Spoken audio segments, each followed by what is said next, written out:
5,000 men, staring straight into 50,000 deaths. By every rule of war, this battle was already lost. At just 28 years old, one man carried the fate of Rome. Every general said retreat. Belisarius said, charge. They rode 27 kilometers into annihilation, outnumbered 10-1 on open ground. The impossible march through a furnace of dust and sun. Fate hung by a thread, yet genius prevailed. In defying odds, Belisarius penned history with blood and steel. On that day, 5,000 conquered 50,000. Dust clouds billow across the parched plains near Carthage on December 15th, 533 AD. The air shimmers with heat, carrying the faint metallic tang of impending bloodshed. From his perch on a modest hillock, General Belisarius surveys the horizon. His keen eyes, framed by a weathered face still youthful at 28, pierce the haze. What he sees sends a chill through his spine despite the scorching sun. Endless ranks of Vandal warriors advance like a living shadow, their spears glinting, shields clashing in rhythmic menace. 50,000 strong, they stretch across the flat terrain, a dark storm cloud pregnant with destruction. Germanic battle cries echo faintly, mingling with the thunder of hooves and the tramp of booted feet. Against this overwhelming horde, Belisarius commands a mere 5,000 cavalrymen. The odds are stark, terrifying in their simplicity. 10 enemies for every one of his riders. Sweat beads on his forehead, not just from the heat, but from the weight of the moment. The dry earth crunches under his boots as he shifts, his hand gripping the hilt of his sword. The wind whips dust into eddies, stinging eyes and throats. His men, elite horsemen clad in scale armor that gleams dully under the relentless sun, glance at him with a mix of awe and apprehension. Horses snort and paw the ground, sensing the tension. In this crucible of fate, mathematics scream defeat, but Belisarius's mind races with strategies born of genius and desperation. Imagine yourself there, on that arid North African plain, 27 kilometers from the ancient walls of Carthage. The hot sun beats down mercilessly, turning the ground into a furnace that radiates waves of heat. Dust chokes the air, coating your tongue with grit, while the distant rumble of marching feet grows louder, like an approaching earthquake. Your heart pounds as scouts gallop back, their faces pale beneath layers of grime. The news they bring freezes the blood in your veins, not the 5,000 enemies you dreaded, but a staggering 50,000 battle-hardened Vandal warriors. That's 10 foes for every one of your mounted soldiers, a ratio that spells annihilation in any rational mind. But the chronicles of history often gloss over the raw desperation of the Vandalic War in 533 AD. Belisarius wasn't meant to triumph with such a diminutive force. The Byzantine Empire, under Emperor Justinian, teetered on the edge of exhaustion, its resources drained by endless conflicts with Persia.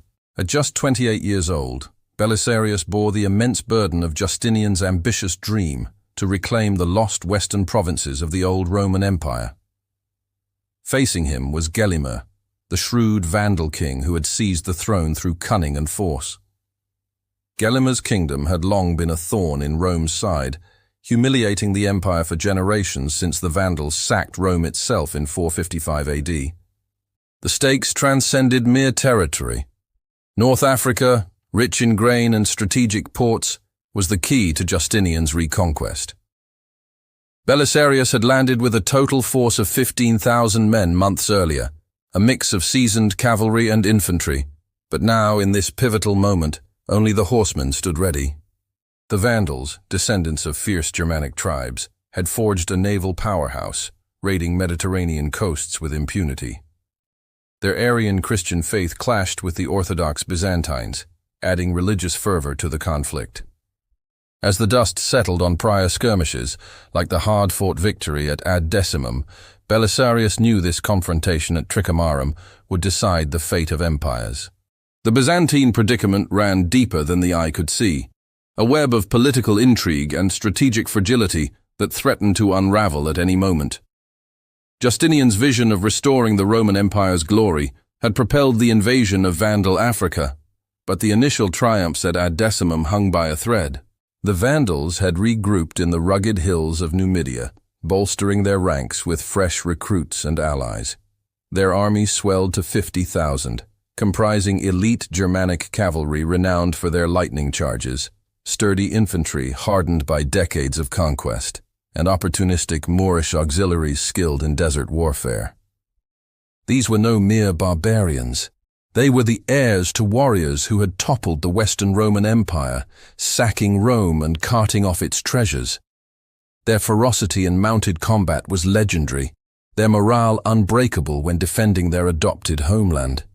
Back in the opulent halls of Constantinople, Belisarius's rivals circled like vultures, eager for any misstep. A single crushing defeat would see him recalled in chains, branded a failure. This campaign wasn't just another border skirmish. It was Belisarius's audacious bid to reconquer North Africa, a linchpin in Justinian's grand design.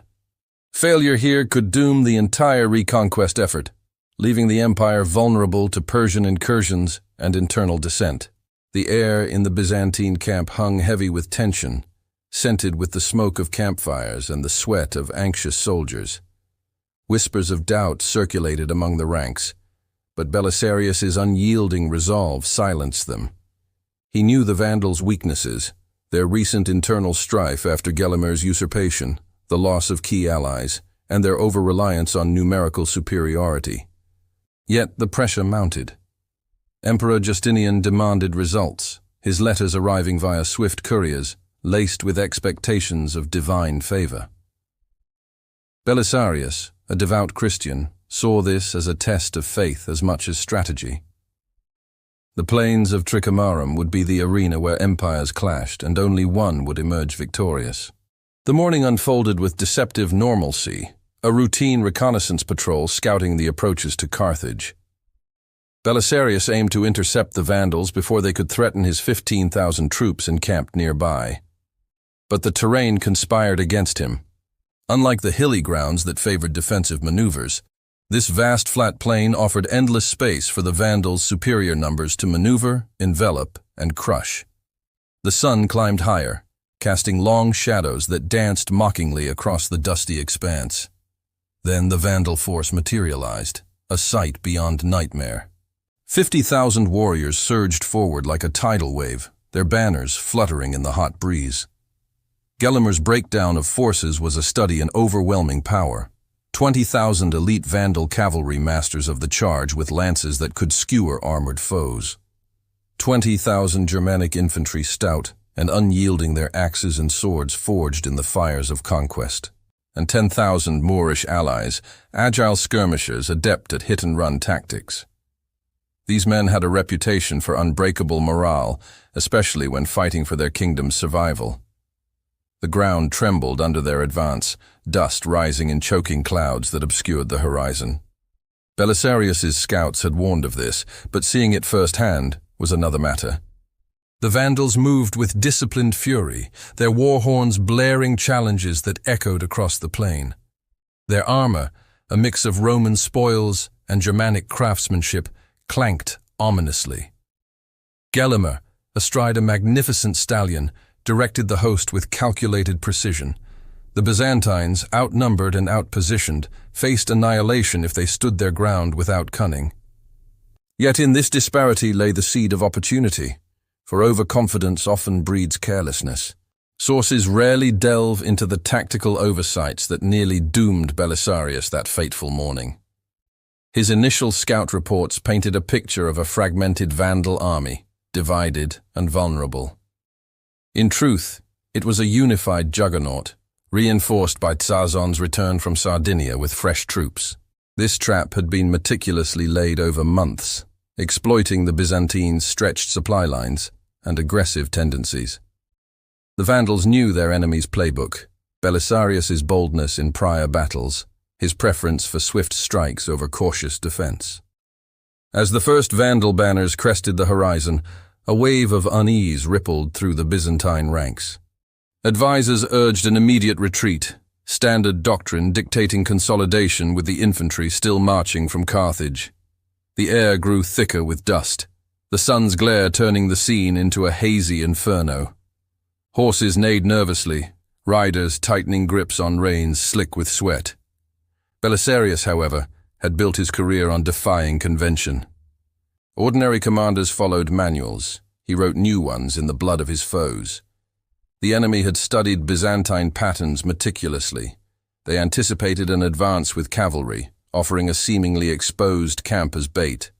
Gelimer's spies had infiltrated local tribes, sowing discord and gathering intelligence. The trap snapped shut as the Vandals positioned themselves to exploit any hasty move. Yet Belisarius sensed the deception, his mind a whirlwind of calculations. The brook winding through the plain, dismissed by others as insignificant, caught his eye, a natural barrier that could turn the tide. Within the sweltering confines of the command tent, the war council descended into barely contained chaos. Belisarius paced like a caged lion, his boots thudding on the packed earth floor.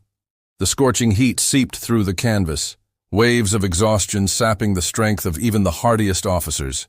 Every man in that chamber absorbed the scout's dire report. 50,000 Vandals advancing with inexorable purpose, their drums beating a funeral march for the Byzantines. John of Armenia, a trusted general with scars from a dozen campaigns, voiced the collective fear. "We must await the infantry or fall back to Carthage's walls." Nods of agreement rippled around the table, maps fluttering in the hot breeze slipping under the tent flaps. Another advisor proposed fortifying their current position, digging trenches and erecting barriers against the oncoming storm. Even the bravest cavalry commanders held their tongues, their faces etched with the gravity of the situation. The odds were suicidal. No sane leader would engage. Then, Belisarius halted, his voice cutting through the murmurs like a blade. "Victory is decided by valor, not by numbers." The room erupted in disbelief. Had the heat driven him mad?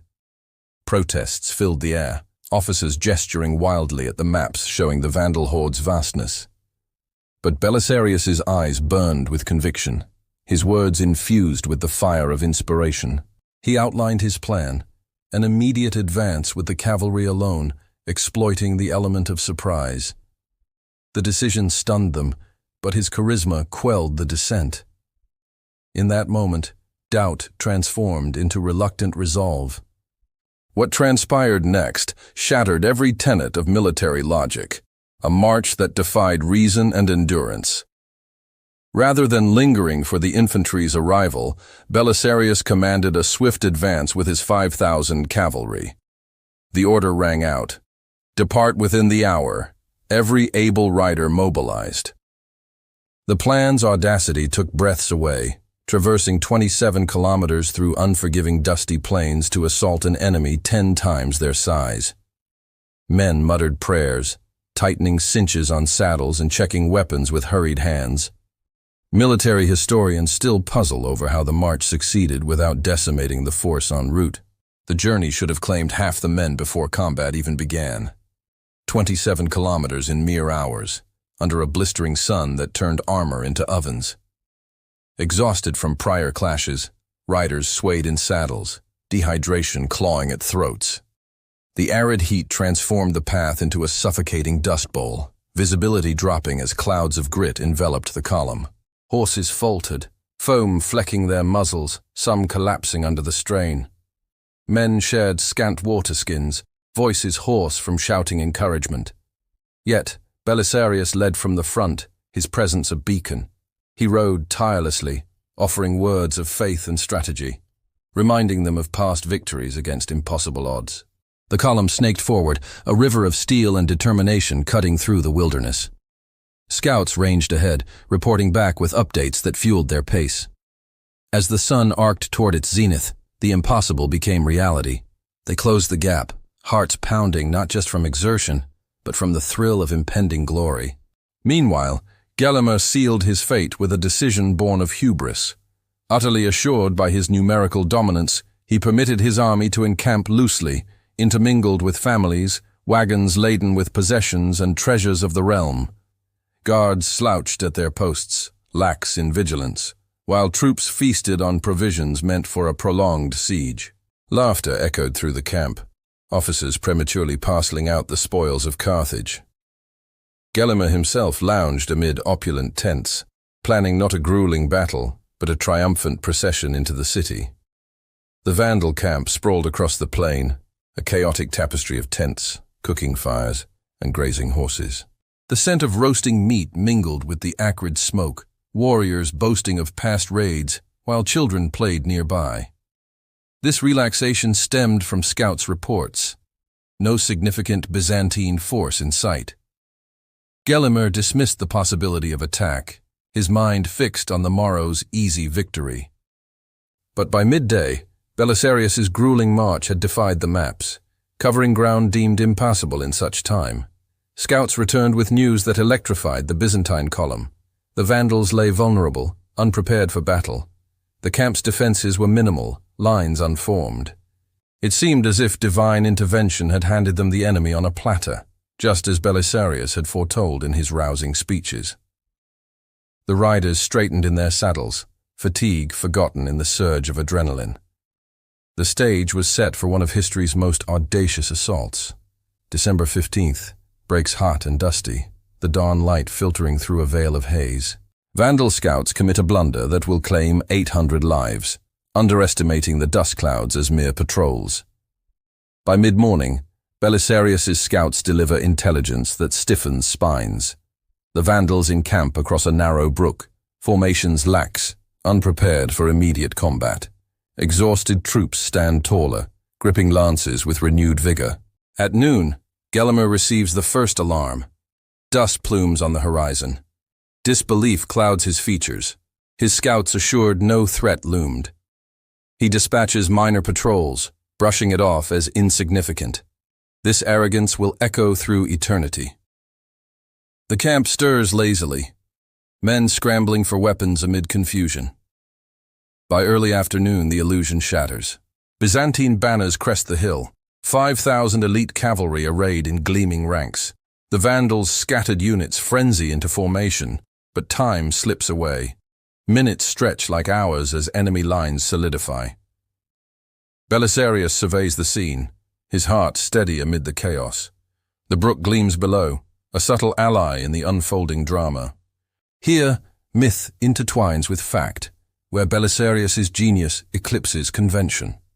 Every war manual, every historical precedent screams caution. Await infantry. Avoid charging superior forces. Secure support lines.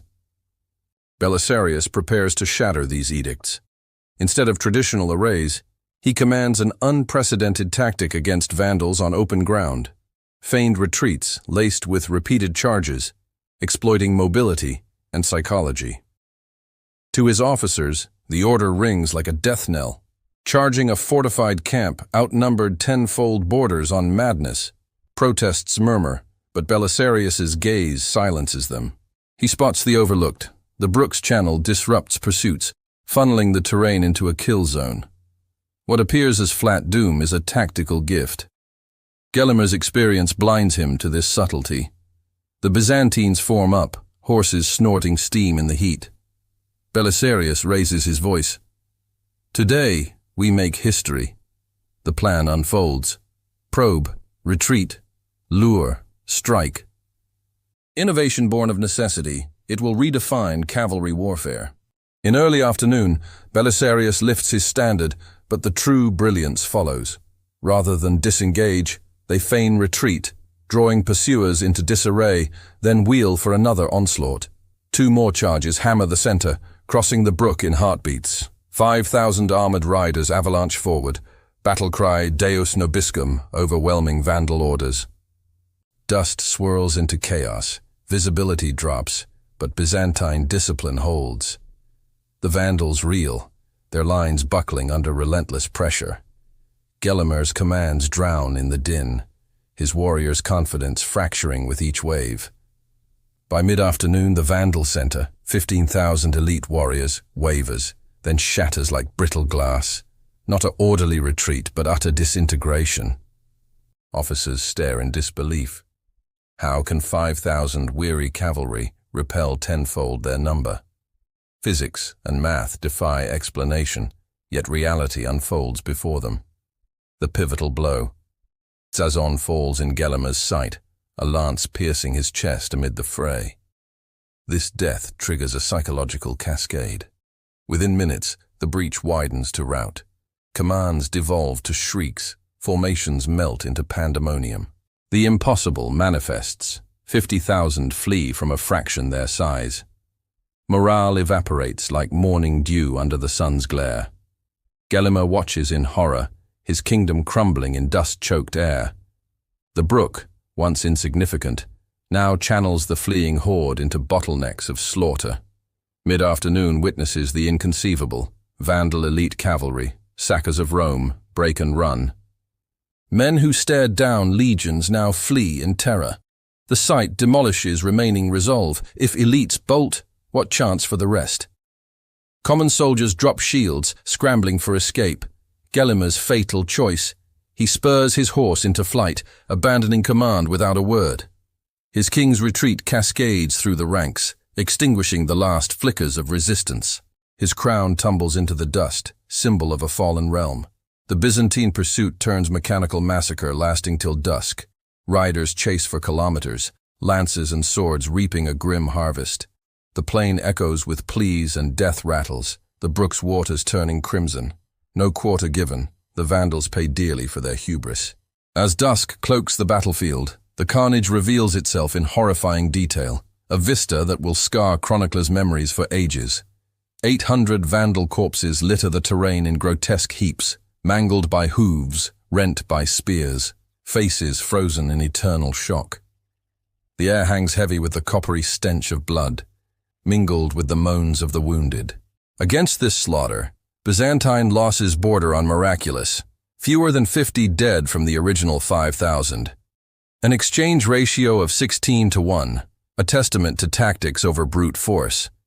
The victors, bloodied but exultant, survey the field with awe. Material spoils defy tally. Gold hoards, weapon stockpiles, horses, supplies for 50,000, all now Byzantine. The captured camp yields families, treasures, the very sinews of a kingdom. Yet Procopius notes the hidden toll. Hunnic allies' reluctance hints at fractures, and looting disorganizes ranks, curtailing full pursuit. Victory, decisive yet pyrrhic in subtle ways. News of Tricamarum races to Vandal bastions on weary messengers' steeds, arriving days later like a thunderbolt. Gelimer absorbs the reports in abject despair, his throne room echoing with silence. A century-old kingdom, ruler of Africa, crumbles under an outnumbered foe's blow. Shockwaves pulse through Vandal society, from gilded nobles to humble folk. Panic ignites, warriors desert posts, cities fling open gates, morale plummets. Alliances fray. Gelimer flees to Numidia's wilds, a shadow of his former self. For Byzantines, jubilation erupts. Troops plunder the opulent camp, gold clinking in pouches.